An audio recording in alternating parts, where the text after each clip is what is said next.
My little one, I'm Oliver, and now I will tell you a story.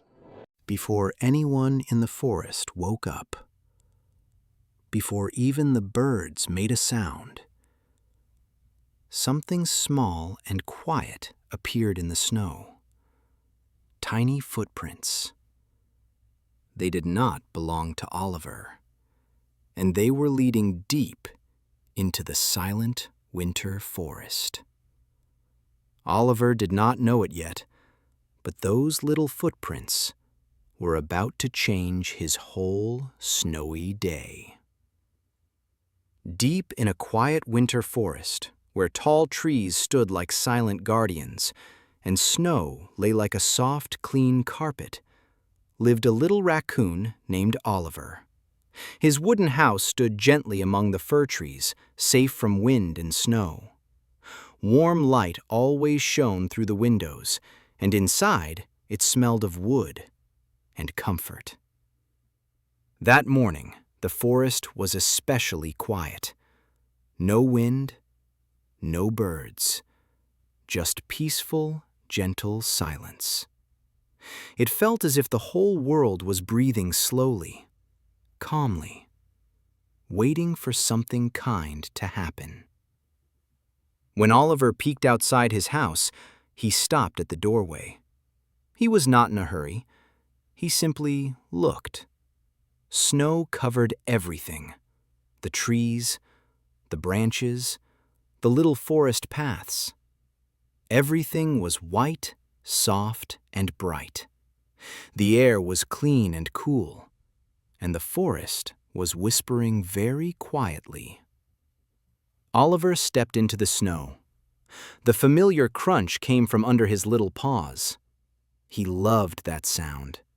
It reminded him that the world was gentle and real. He walked slowly, just as his mama had taught him. Careful, calm, peaceful. And then he stopped.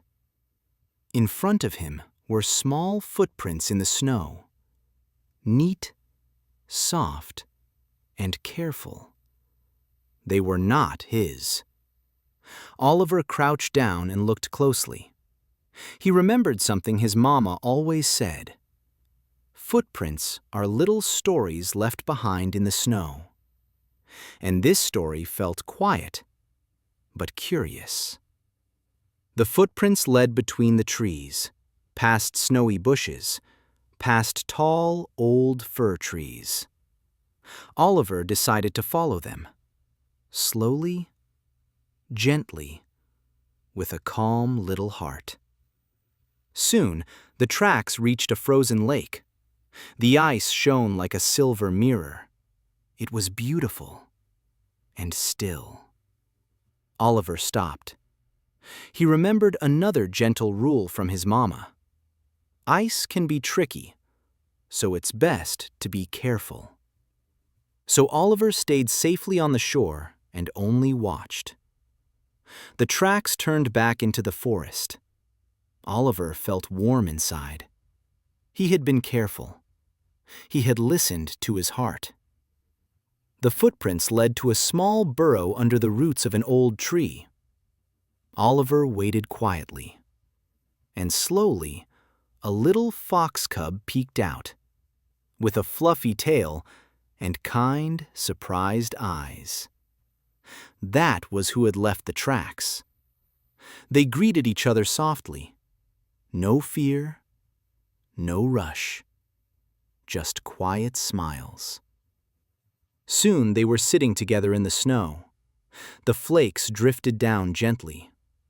The forest stayed calm and sleepy.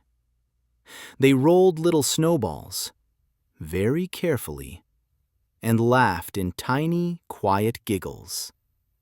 There was no need to hurry. It was enough just to be together. As the sun began to set, the sky turned pink, then soft blue. It was time to go home. Oliver walked back, leaving new footprints behind. Now he knew he was not the only one who loved the quiet snow. At home, Mama tucked him under a warm blanket. The lamp glowed softly. The moon shone outside the window. Oliver closed his eyes. This had been a very special day, and the quiet forest fell asleep with him.